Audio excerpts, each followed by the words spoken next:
Sandali kapatid, pakinggan mo muna ito. Gayun din naman, patay ang pananampalatayang walang kalakip na gawa. Napakaganda ng mensahe sa verse na ito kapatid. Short but powerful. Direct but convicting. Pero napakaraming hindi ito naiintindihan o mali ang pagkakaintindi dito.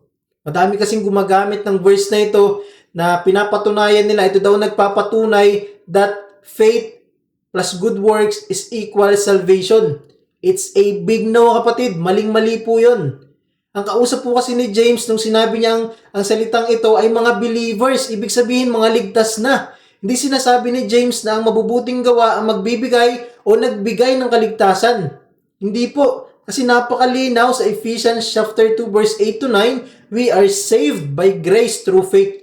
Tinuturo po ni James dito that true faith produced through works. Kung tunay ang pananampalataya, tunay kang ligtas, magbubunga ito ng pagbabago, obedience and fruit sa buhay mo. Dahil kung walang bunga, hindi totoo ang kaligtasan. Kung walang pagbabago, hindi totoo ang pananampalataya mo. Gaya ng mensahe ng Panginoong Hesus sa Matthew, chapter 7, verse 17 to 20, by their fruit, you will know them.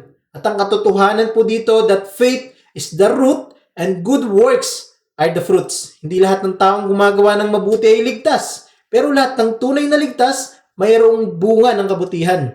Salvation produce transformation.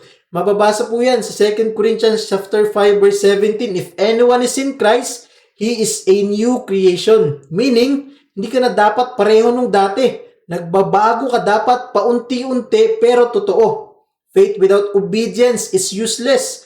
Mababasa sa John chapter 14 verse 15. If you love me, you will obey my command. Kung mahal mo ang Panginoong Hesus, hindi mo siya bibigyan ng empty words. May obedience dapat, may repentance, may action. Because even demons have belief. Naniniwala sila, pero hindi sila nananampalataya. At sa panahon natin, madalas mangyari yan. Pag may mga Kristiyanong puro amen, pero wala namang application, church every Sunday, pero wala namang pagbabago sa lifestyle nila. Pananampalataya ba yon o masabi lang na nagsisimba? Meron naman, Christian daw, pero walang pakailam sa kapwa. Mababasa sa James chapter 2 verse 15 to 16, gives the example. Kapag may nangangailangan pero ang sagot mo lang ay praying for you kapatid, pero wala ka namang ginawa kahit may kakayanan kang tumulong, ang sabi sa Bible, walang kwenta ang ganong pananampalataya. O yung mga nasa sinful lifestyle pero sinasabing, God knows my heart. Yes, God knows your heart. At alam niya kung may tunay kang pananampalataya, pagsisisi o wala. At yung mga nakikinig ng sermon, pero wala namang obedience, mababasa sa verse 22. Hindi sapat ang listening. Dapat may gawa.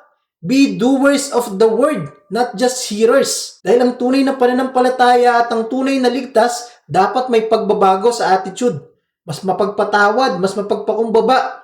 May pagnanasa sa salita ng Diyos. Hindi ka pinipilit magbasa. Gusto mo ito dahil mahal mo siya. May obedience kahit mahirap. Hindi convenient pero faithful. May compassion sa kapwa at may pagtalikod sa kasalanan. Hindi perfect pero progressing. Kaya kapatid, tandaan mo ito. Hindi mo naman kailangan maging perfect works para maligtas. Pero kung saved ka na, naturally, may lalabas na bunga sa buhay mo. Faith is not proved by what you say. Faith is proved by how you live.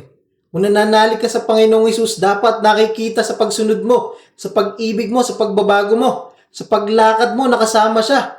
At kung pakiramdam mo, patay ang faith mo, pwede kang bumalik sa Kanya, pwede kang lumapit, magpabago ka sa Panginoon. Because God revives that faith and turns it into living testimony. Faith that saves is faith that works. Not works for salvation, but works from salvation. Amen.